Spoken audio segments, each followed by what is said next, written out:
Johnson Foundation. RWJF is a national philanthropy working toward a future where health is no longer a privilege but a right. Learn more at rwjf.org.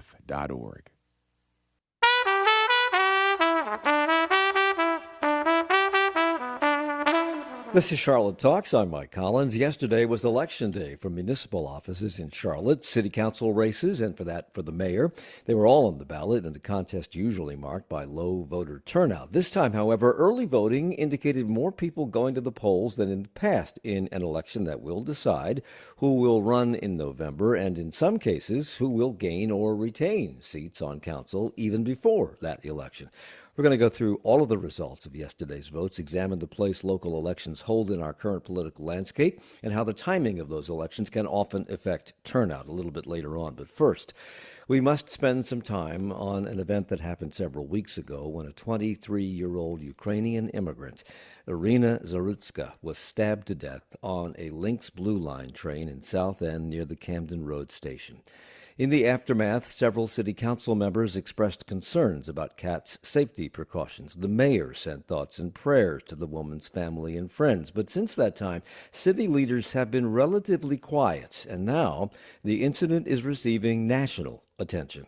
Just days ago, in a video statement from the Oval Office, Donald Trump made this statement. For far too long, Americans have been forced to put up with Democrat-run cities that set loose savage, bloodthirsty criminals to prey on innocent people, really very, very innocent people.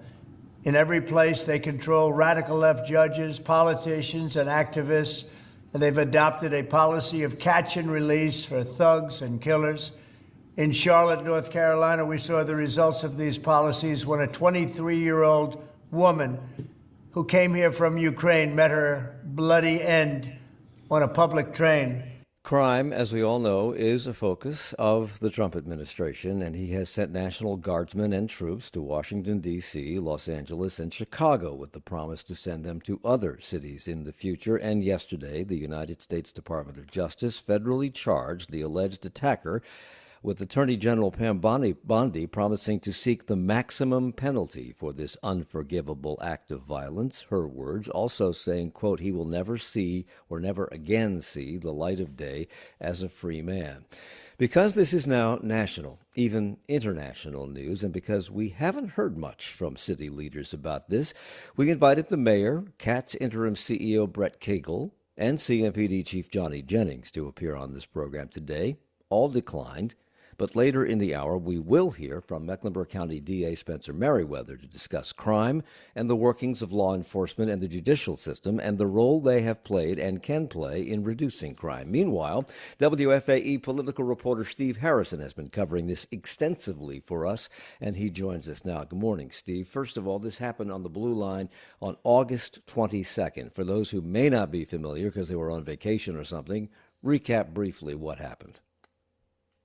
Yes, so it was the night of August 22nd, a little before 10 p.m., and the video that Katz released, the surveillance video from inside the train, shows Irina Zarutska getting on the light rail, sitting down in front of DeCarlos Brown. A few minutes pass by. He then stands up, he pulls out a pocket knife, stands up from behind her and stabs her in the neck. She falls over. She dies on the scene in this horrific killing. I think what has kind of raised this story to national and international levels are two things. One is the release of that video that I just talked about a week ago. When people saw this with their own eyes, there's just a level of fear and rage that you don't get from just reading a story about it. Right. And I think another thing that kind of coupled with that was people went back and looked at Mayor Lyles's original statement on the killing, which really focused on compassion for people with mental illness and people who are homeless, and kind of asking the community not to judge them with a broad brush. And people felt like that statement did not give just did not hit the right notes in terms of what happened. Yeah, it was horrific. It's unspeakably horrific. And I don't know what you really can say in the face of that, but city leaders have been quiet, and they've been quiet even after this has gained national and international attention. Should they have anticipated this kind of outcry over this incident? And are they being transparent enough in this incident? Is this the way to handle something like this? Well, I will say that CATS, that the transit system, released that video through a public records request. They put that out themselves. I think that was a very transparent act to let people see what happened. And the city initially did they held a Metropolitan Transit Commission meeting about their new safety plan. The city council discussed it, but as the furor has mounted worldwide, they have now kind of retreated and are not speaking about this.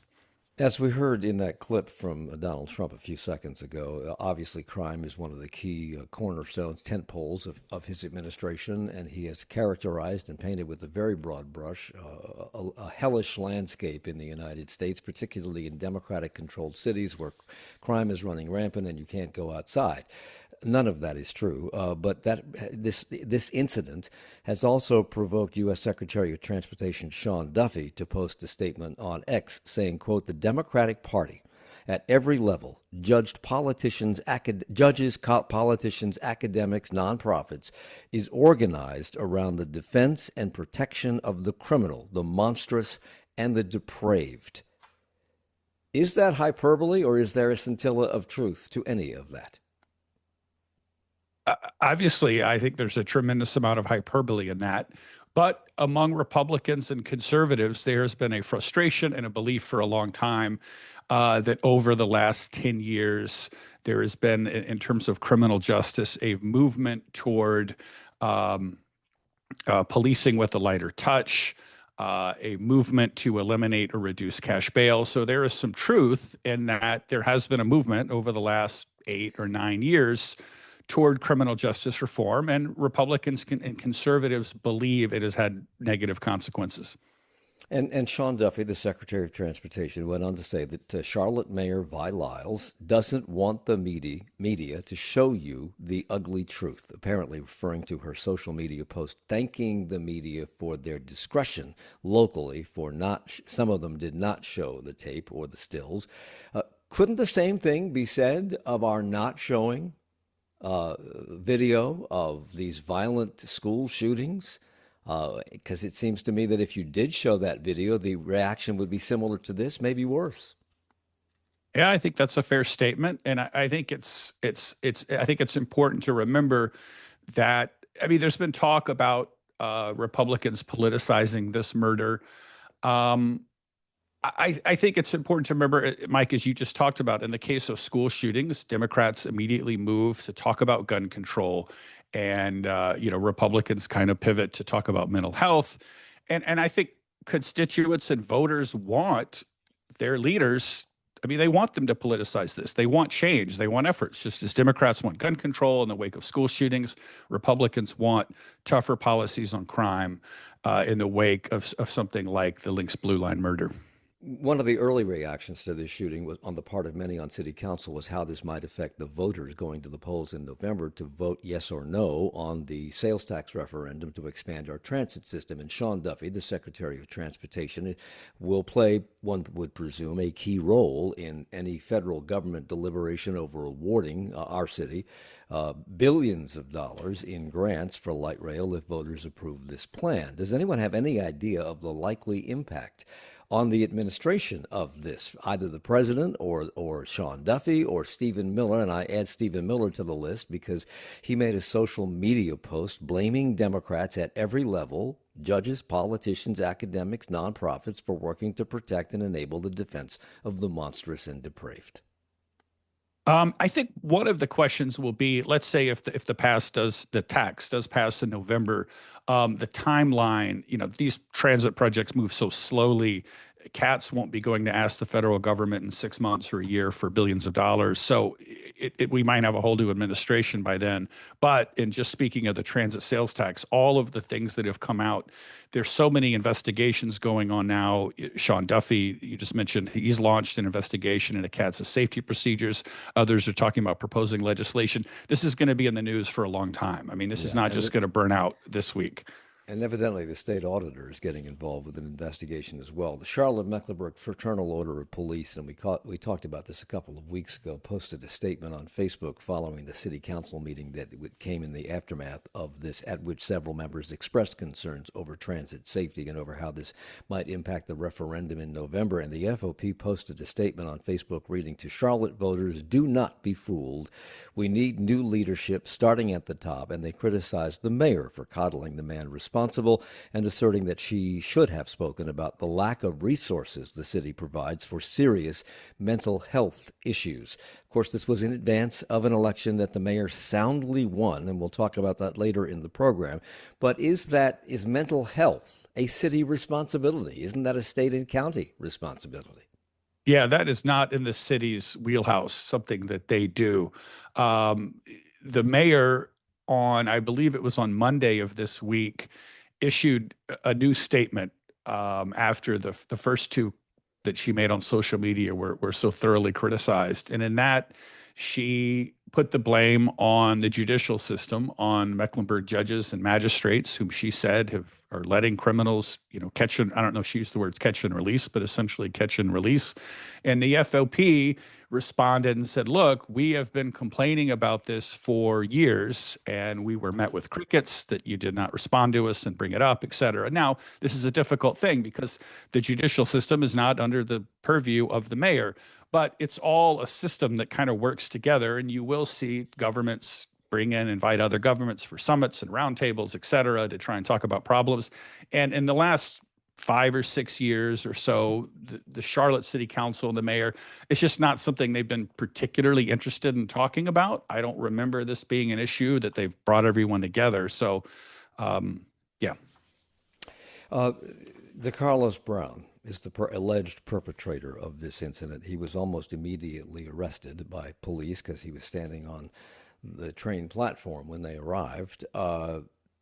Yesterday, he was federally charged with terrorist attacks or other violence against a mass transit system, and that's in addition to the local charges he faces of first-degree murder. But previous to this, he had several interactions with CMPD's Community Policing Crisis Response Team where he was, quote, referred to available resources. What does that mean?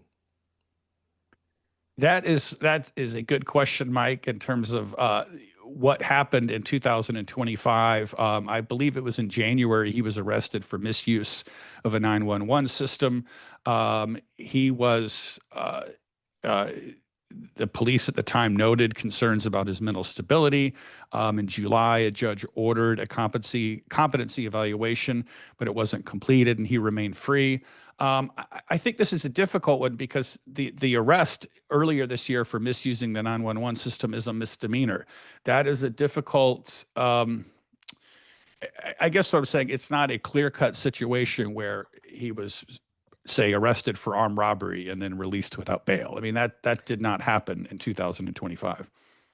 And because he's charged locally with first-degree murder and charged federally with terrorism, which trial takes precedence over the other? Which will occur first? I wish I had enough legal knowledge on that one to know which train is going to arrive at the station first. I don't know that one.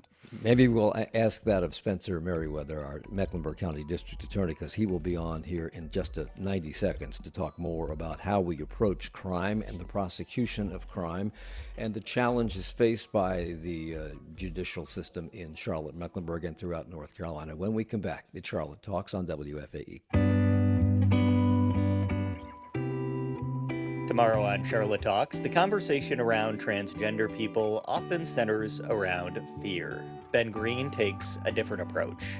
As a public speaker, author, and LGBTQ+ advocate, he chooses a joy-centered approach to dismantle misinformation. Green joins us to discuss tomorrow at 9 on 90.7 WFAE. The Federal Reserve is changing. That's if President Trump gets his way. He's trying to replace Fed Governor Lisa Cook with an economist who's critical of the central bank's independence. How and why is the White House attempting to exact control over the Federal Reserve? And how could shifts at the Fed affect consumers and our economy? That's next time on 1A. You can catch 1A this morning at 10 on WFAE, where support comes from Viridian Patio and Fireplace, offering fireplaces for gas, wood burning, or electric preferences, with a focus on home heating solutions and consultative design. Located at Exit 18 off I-77, Viridian.com. And by Culture and Heritage Museums, with support from Discover South Carolina, the museum presents By the Sweat of Our Brows. Descendants of the enslaved community share their stories at historic Brattonsville, September 13th. More at chmuseums.org. It's Charlotte Talks on listener-funded 90.7 WFAE and WFHE. I'm Mike Collins. We're talking this morning. Later on this morning, we'll recap the election results from last night and to talk about other things that surround our local elections. But we are recapping what's going on with that case of the stabbing on the Blue Line that has now erupted into national and international coverage. And yesterday, the U.S. Department of Justice federally charged the attacker, DeCarlos Brown, with terrorism. Russ Ferguson is the U.S. Attorney for the Western District of North Carolina. More than 150 people move here every day. We built a city that people want to live in, but we can lose that all if we allow violent crime like this to go on in our streets. And I'm here to tell you, the federal government is going to save our city from that. He became emotional during his press conference yesterday. We're joined now by Spencer Merriweather, who's Mecklenburg County's district attorney. Steve Harrison is still with us. Thank you for being here this morning. We appreciate it. Which case will take precedence, the federal case or the local case, Spencer, of charges of first-degree murder? Mike, let me start by saying this. Obviously, my thoughts for the last 3 weeks have been with Irina Zarutska, her family, after what was a vicious murder in Mecklenburg County in the city of Charlotte. At this time, there is a first-degree murder case in North Carolina courts. That is a case in which we are currently proceeding on. That case is being handled by state prosecutors. There's a lot of discussion, and I know a lot of inquiry about this. We are in a place where we have to do our talking about this case in a court of law. So that means that there's not going to be a lot I'm going to be able to discuss with you. Right. I understand that. But which case takes precedence? Which will go first? What I can tell you is that right now, we have both the defendant and the case is with the state, and we intend on proceeding. Okay. The suspect in this murder, DeCarlos Brown, has been arrested more than a dozen times before, I think 14 times. He appears to have a history of mental health issues and has been charged with numerous crimes in the past, including felony larceny, robbery with a dangerous weapon, and communicating threats. And the Observer reports that, quote, almost all of those charges were dropped. I know you can't talk about this case specifically, but I think you can talk about him and his past situations. Why is someone who has been arrested a dozen times or more on the street? That I want to correct you. It actually is wrong that I can talk about the defendant. I've got to be the rules of professional conduct expressly. Well, in general, why would a person who has been arrested 14 times with the charges dropped? I can give you some context first. I can tell you that this is someone who actually served a 5-year sentence for armed robbery. He was prosecuted in this county by this office. I will note that I can say that because that's something that's already been published and it's something that you could look up yourself. So I feel comfortable proceeding that way. I could tell you that for since a number of years, I have been someone who has championed the fact that we need to make sure that we're taking pretrial release seriously. I've called on all members of our court system to make sure that they're thinking about victims in neighborhoods when they are considering whether or not someone should be released. That is best evidenced by the fact that it was in Mecklenburg County that we proceeded to go to the General Assembly to ask them to pass the Pretrial Integrity Act.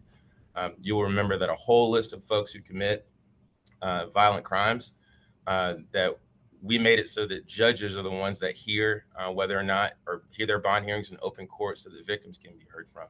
That if people are repeat offenders, even on lesser crimes like misdemeanors, that if they already have a charge pending, that they can be held.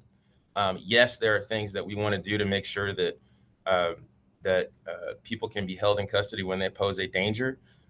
It's also true that in this state, and quite frankly across this country, there are a lot of people who are suffering from mental illness who may not actually commit the most serious crime in the world to get before a judge, but at the same time, they do pose a threat to public safety, even if there hasn't been a crime committed.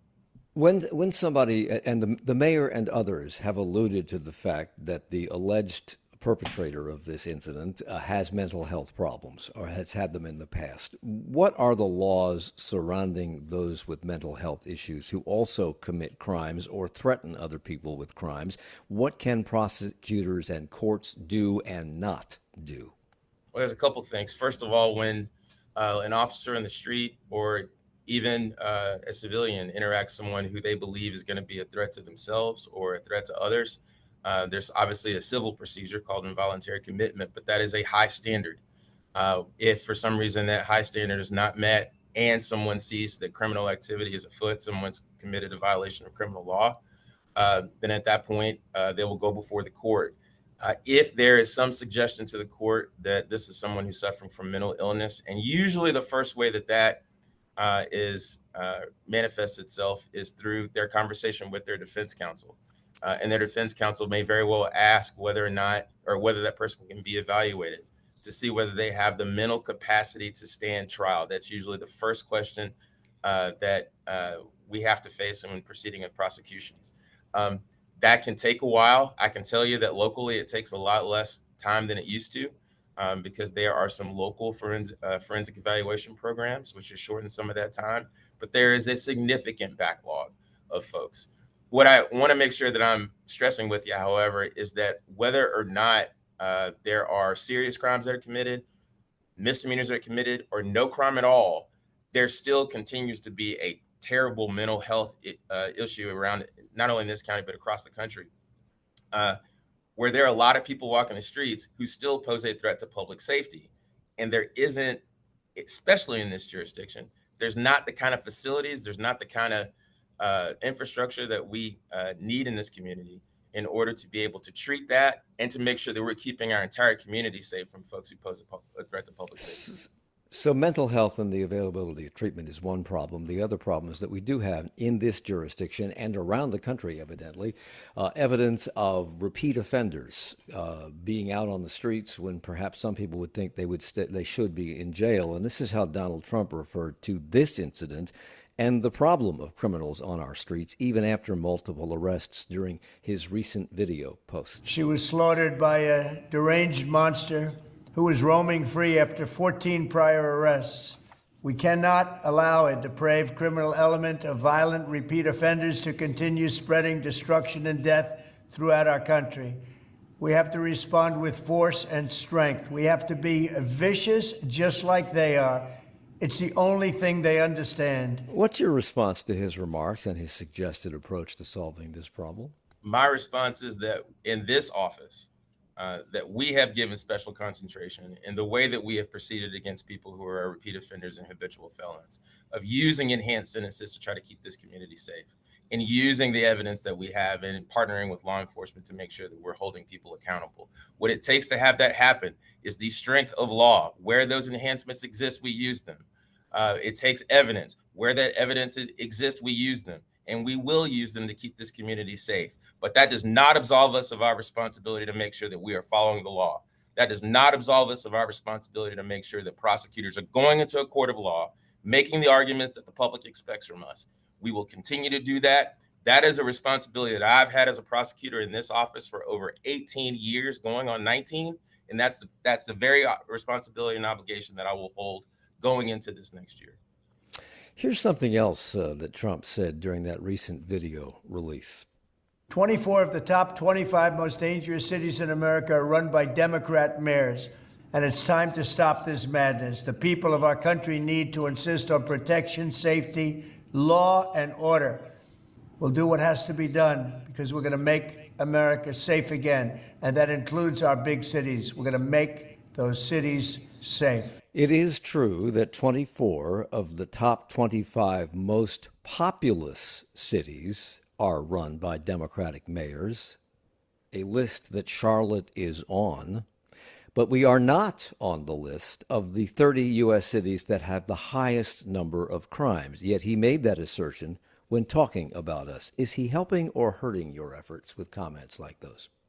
My job, and what I ask of all of the prosecutors that work in our office, what I'll ask of the 11 prosecutors that will start in this office who just passed the bar exam over the next few weeks, is that they keep their eye on the ball, they keep their hand on the plow, that they're focusing on the task at hand and not on politics, not who's a Democrat and a Republican. Because I can assure you that when a victim's family that has lost a loved one walks into this office, I am not asking them what party they belong to, and they sure aren't asking me. And so we want to make sure that we are concentrating on how it is that we're going to keep this community safe, how we're going to keep the public safe, and how we're going to make sure that they can depend on the law to keep them safe. The mayor has received a lot of criticism about the way she and others on council have handled this incident, but recently she stated that this murder on the Blue Line, quote, was a tragic failure by the courts and magistrates. Our police officers arrest people only to have them quickly released, which undermines our ability to protect our community and ensure safety. That's a quote. You've spoken about this on this program in the past as well, and you've said that the courts are overburdened and underfunded, as is your office, the district attorney's office. How much of the problem that we face is due to the fact that stems from that the courts can't handle the load, nor can your office? Without commenting on the actual, obviously the killing of Irina Zarutska, I can tell you, just as I have told you the many times that I've been on this program, we do not have what we need to govern and to uphold law in a city of this size and complexity. That's just the truth. Since 2010, this county has grown by 20%. We have a single prosecutor that's been added to the district attorney's office. Now, I will tell you, over the course of the last year, the General Assembly and both the House and the Senate decided that we needed at least 10 more. Now, they haven't come to an agreement yet on their budget, so that is not resulting in 10 more prosecutors for this office.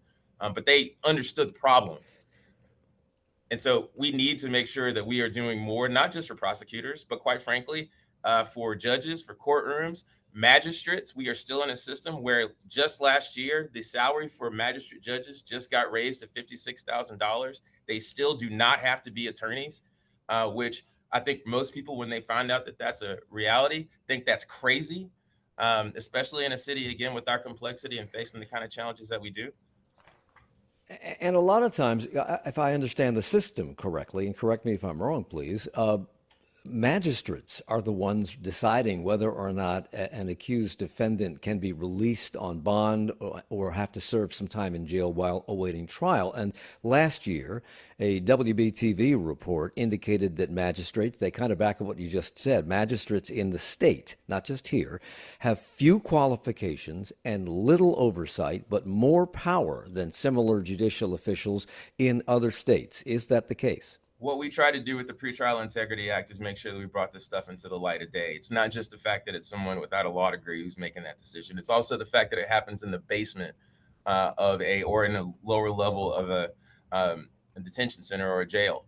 That we want to make sure that victims are heard from. We want to make sure that prosecutors, quite frankly, are heard from. We want to make sure that police officers, law enforcement officers are heard from, and that currently isn't happening under our system. So if there's an opportunity out of all this to actually bring some a new level of review to how our systems work, I'm all for it. I should also say that this is not a time to be pointing the finger. The only person I want to point a finger at is someone who actually has committed a crime. In the meantime, I'm willing to link up with whatever partners I can, be they federal, be they state, be they local, be they city, county, or whatever, Democrat or Republican. We know what our community expects from us on public safety. We want to make sure that we meet up with our partners however possible. Governor Josh Stein has called for more cops on the beat in reaction to this crime. Is that the solution? I mean, if prosecutors have to triage which cases they take to court because of backlogs, and the backlog at the court can result in people taking years to get to trial, is more cops on the beat the problem or the solution? I can't say this simply enough. It is everything, Mike. We are the 14th, 15th largest city in America. You need more prosecutors, judges, police officers. If we are going to be the kind of city that has this kind of complexity, we are going to need more of everything, because certainly we have had to do without. I've told you before that probably a good fourth of my office is funded not by the state, even though it's that's the responsibility. It's funded at a fraction of what the rate is for prosecutors by our city and our county, not even their job. And so if the state of North Carolina, if as we grow, as we become more complex, we are going to have to be in a place. We're going to have to be in a place where we're actually having the staffing that we need at every level: police, prosecutor, judges, the whole 9 yards. And State Senate Leader Phil Berger posted on social media this week that it's time to put our soft-on-crime DAs, judges, politicians, and sheriffs on notice. Their embrace of lawlessness in the name of equity will not be tolerated. It should be pointed out that Phil Berger is a Republican. He's talking about you and others. What's your response? I've got 19 years in this as a prosecutor. I didn't join and do this for politics. I've worked for a Democrat. I've worked for a Republican. My values have remained the same, even though the world around us has changed in a number of different ways. And the reason why it hasn't changed is because I know that at the end of the day, I'm going to find myself in a room with a family. I'm going to find myself in a room with the victim and have to be able to talk and explain to them all of the challenges that we will face in a criminal justice system and all that we are going to try to do to overcome that. So whatever sort of accusations come from other folks, I just want to make sure I'm keeping my attention focused on the task at hand. In Chicago, Illinois Governor J.B. Pritzker says that if the Trump administration wants to get serious about stemming violent crime, they should release the hundreds of millions of dollars of grant money to fund police that they are holding back. And here in North Carolina, Senate Leader Phil Berger and House Speaker Destin Hall, both Republicans, have promised to keep citizens safe and help law enforcement go after violent criminals. And yet both the Senate and the House have yet to agree on a budget which has raises for law enforcement and more money for things like the judicial system. That's all in limbo. Is money for police the issue here, or is it money for the court system that is the issue here? I think we need to think a little bit broader. It's money for police. Yes, it's money for prosecutors, but it's also money for everything. If you fail to fund a healthcare system, if you fail to have the resources that you need for mental health, if you fail to have the institutions that you need necessary to make sure that you are keeping people secure from people who have mental illness, who present a public safety problem, you will have more need for prosecutors and more need for police. You know, I always say that we are sort of a down or an upstream sort of system as far as the criminal justice system is concerned. There are other failures that happen other places that we end up having to actually deal with. Now, I've taken on that responsibility. Every prosecutor in this country has taken on that responsibility, just as law enforcement has. But when we fail to properly resource so many of our sectors, this is what we can expect. We've got to do something about it. Spencer Merriweather is the longtime district attorney in Mecklenburg County. I want to thank you for coming on the program this morning when others in city government declined our invitation. I appreciate your time. Thanks, when Mike. we come back, we'll talk about the election results from yesterday's election and more. So stay with us. It's Charlotte Talks on WFAE.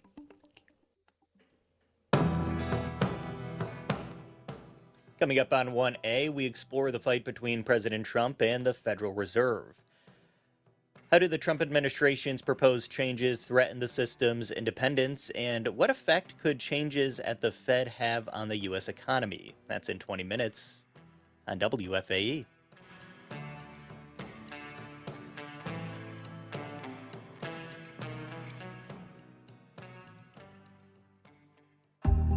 Listening is great, but sometimes some silent scrolling is in order. The Frequency newsletter orients you to the Charlotte you wake up to. It has the latest headlines from Charlotte and the region, along with in-depth features and analysis of events shaping the region to help you better navigate your world. Subscribe to the Frequency today at wfae.org/newsletters. Hi, I'm Scott Horsley from NPR News. You know, people collect all kinds of things: stamps, antique lamps, sports memorabilia. If you happen to collect old cars and you're looking to make room in your collection, look no further than donating a vehicle to this radio station. Pickup is free, and you'll be helping to make your favorite NPR programs possible. You can learn all about it on this station's website. And thanks in advance for helping public radio. Just head to WFAE.org/cars. It's Charlotte Talks on listener-funded 90.7 WFAE and WFAE.org. As promised, we're going to spend the rest of the hour recapping yesterday's primary in Charlotte's municipal elections. WFAE political reporter Steve Harrison stays with us. We're also joined for some perspective on the role and importance of local elections to our democracy by Dr. John Lappie, Associate Professor of Political Science at Plymouth State University in New Hampshire, who just so happened to get his doctorate from the University of North Carolina. And in the interest of full disclosure, as we talk about one of these races on the city council, one of the candidates in District 5, Juan Diego or J.D. Mazuris Arias, is the partner of WFAE staff member Julian Berger, who is not involved in any coverage of District 5 or of the city council. Dr. Lappie, thank you for joining us this morning. I appreciate it. Thank you. Good morning. Good morning. Steve, let me start with a recap of what happened yesterday in the elections. Early voting started slow, but by election day, more people had voted early than at any time since 2017. What was the final vote total? Did it turn out to be larger than expected? Yeah, the final turnout last night was 8%, which is much higher than 2023, which was 5%, which was really, really low. I look back, the 8% is kind of a historic level. I think that's what it was in 2017 and 2015. So still really, really low. And because Charlotte has partisan elections for the city, which is very unusual, most of the races were decided last night, essentially, with 8% turnout. Dr. Lappie, is that normal for municipal elections to have an 8% turnout and for 8% to be high? Yeah, for a primary election, and partisan elections are somewhat unusual. About 30%, best we can tell, of local elections in the US are partisan. The vast majority are nonpartisan. But 8% turnout for a off-cycle, meaning odd year primary election, no, that does not surprise me. If anything, it actually is kind of on the high side. 8% would be low, but not unheard of even for a competitive general election in an off-cycle election. And of course, being partisan and Charlotte being a big, mostly Democratic city, yeah, most usually the election would just be decided in the primary. So no, not unusual at all for single-digit voters to decide the outcome and who controls the city. I've asked many times of people who control when our election cycles are why we do it this way. Why not put the municipal elections along with the midterms or with the presidential cycle? No one has been able to give me a really good answer, but could one of the answers be that these candidates would get lost in the fray? Yeah, that's a serious risk. So the research I did with Professor Melissa Marshall of Rice University, and it was just confirming what other studies have already found, is turnout is for election for mayor is about 10% higher in a midterm versus off cycle, about 25% higher in presidential versus off cycle. Um, and so, yeah, an easy way to actually increase the percentage of people who are selecting the mayor or the council would be to simply move the election on cycle. There are the assumption, and this hasn't really been tested in academia, but the assumption by a lot of people is that, well, these elections could very well get lost in the shuffle if people are going out to vote for Kamala Harris or Donald Trump, that they may see an election for mayor or city council and not know not even know who the candidates are. For some offices, maybe not even know what the office does. So off cycle, you hopefully get people who, they're brought to the polls by the local election. Presumably, they're somewhat informed on it. As for why this happened, this was actually a progressive era reform. So late 19th, early 20th century is really when the move to off-cycle elections kind of began as a widespread movement. And the argument made by progressives at the time basically was this will increase the percentage of people who know about city politics or town politics who are voting. That was the argument that they made. The other reality was that they figured that their voters tended to be higher education, more likely to vote no matter when the election was. So they also kind of did it because they just figured their candidates were more likely to win if it was off But, cycle.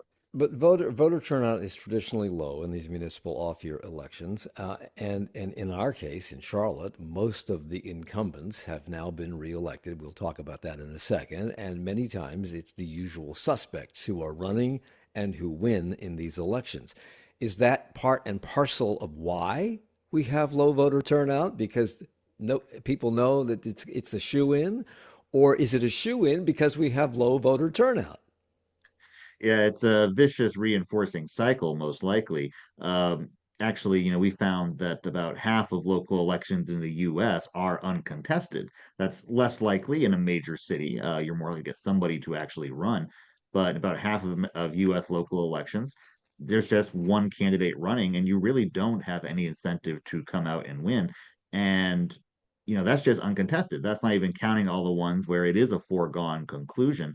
And in many towns, many cities, it is absolutely a foregone conclusion. The usual suspects are going to win, which discourages turnout. But the lower turnout is, then, and that turnout is also disproportionate. We know, especially in off cycle elections, that homeowners are more likely to vote, city employees are more likely to vote, parents with kids are more likely to vote because they have they at least perceive themselves as having a Mhm. larger stake.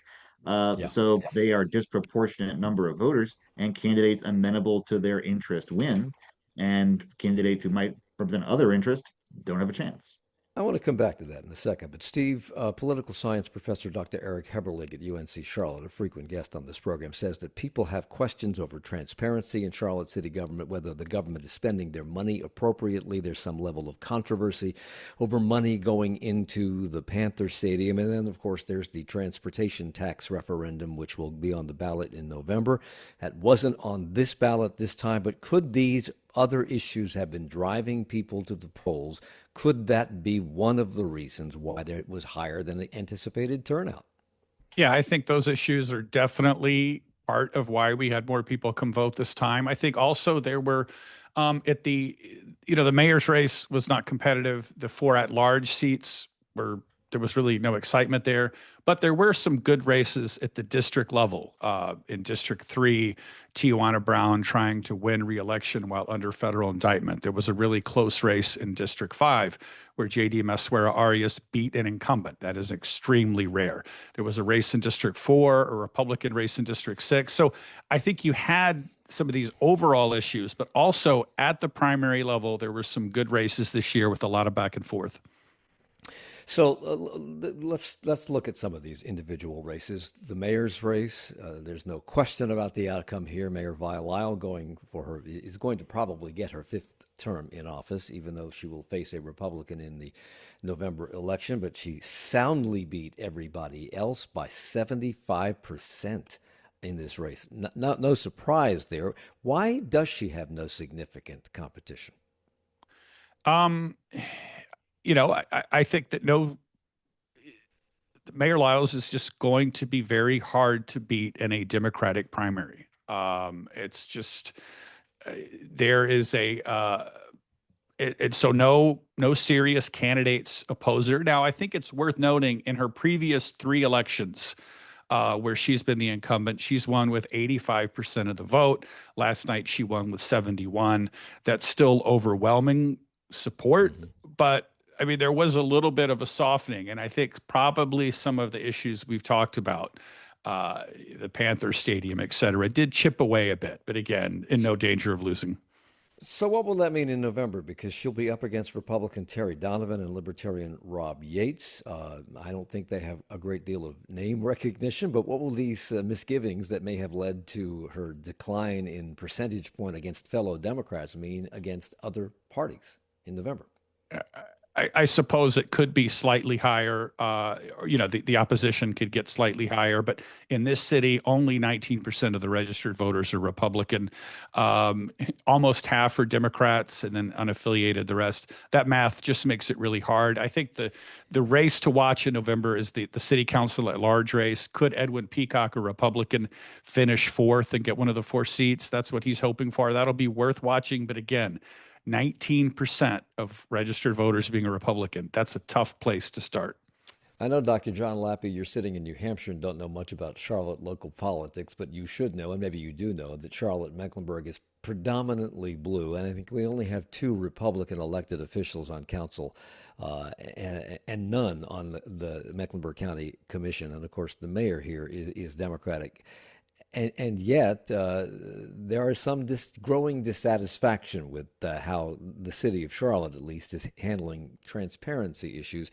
Do you think that voters understand the importance of these local elections to their personal lives?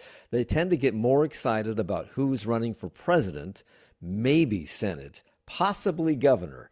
And yet, it would seem to me that the people on city council make the decisions that touch them the most. Well, yeah, the decisions made in city hall or town hall or the county courthouse have a more direct impact on your life than the decisions made in the state capitol or the national capitol in DC. They're not the ones handling, cleaning up the streets, paving the roads, educating your kids, policing, etc. That's all done at the local level.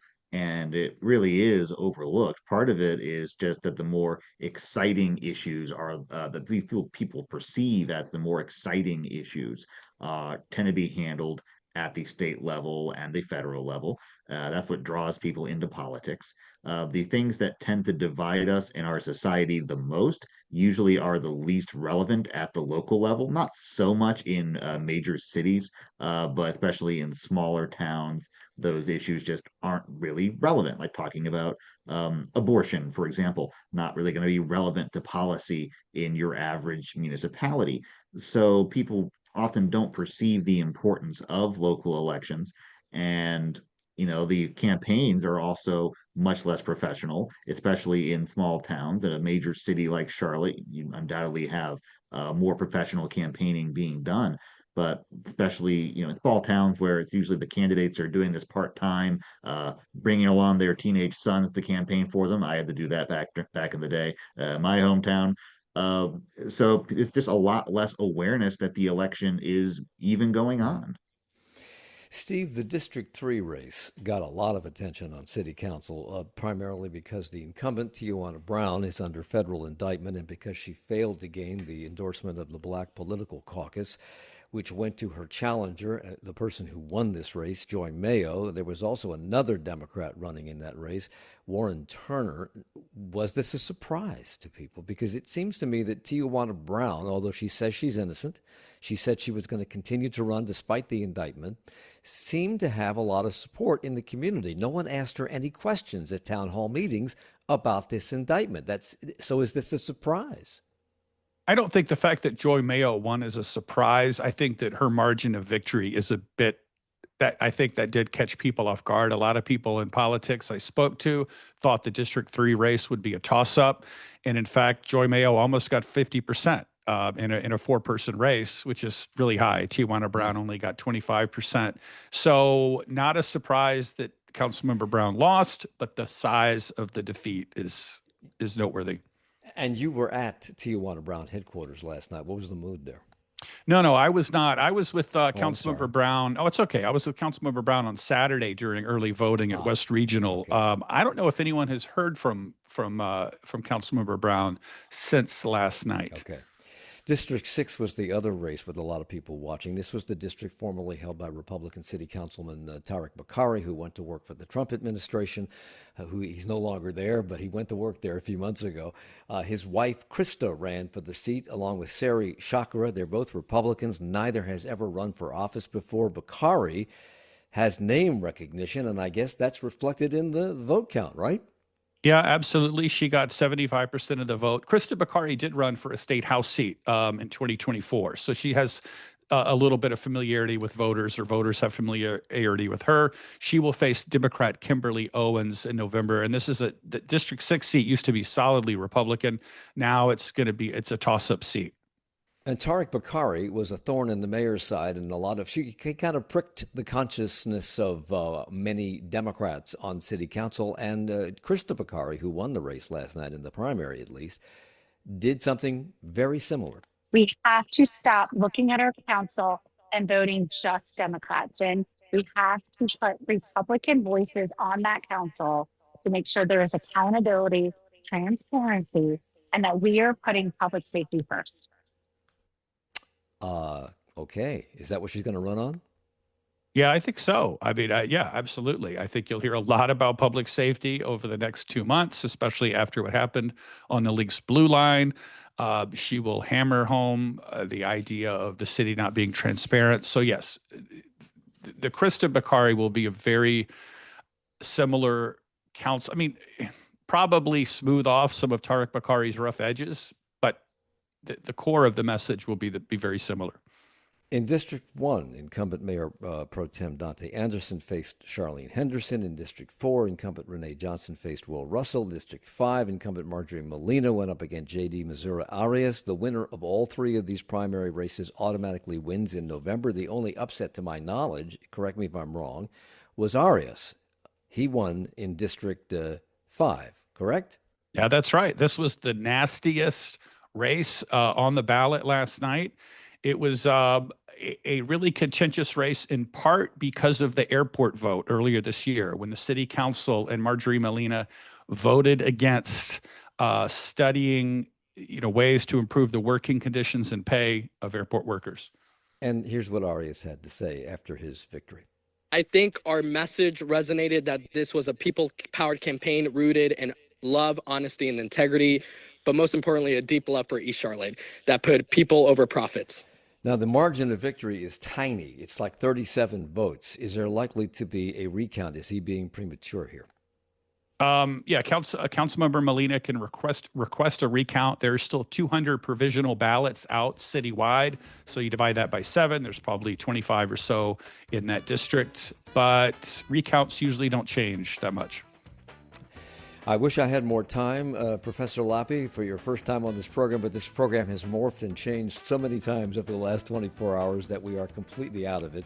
John Lappie is a professor of political science at Plymouth State University in New Hampshire. Earlier in the program, Spencer Merriweather, Mecklenburg County's district attorney, and of course, Steve Harrison, WFAE's political reporter. Thank you all for the hour. Charlotte Talks is a production of 90.7 WFAE. Support for Charlotte Talks comes from Mazda of South Charlotte. Our executive producer is Gabe Altieri. The senior producer is Sarah D'Elia. Our producer is Chris Jones. For more information about Charlotte Talks, to listen to past episodes, or to subscribe to the Charlotte Talks podcast, visit WFAE.org/Charlotte.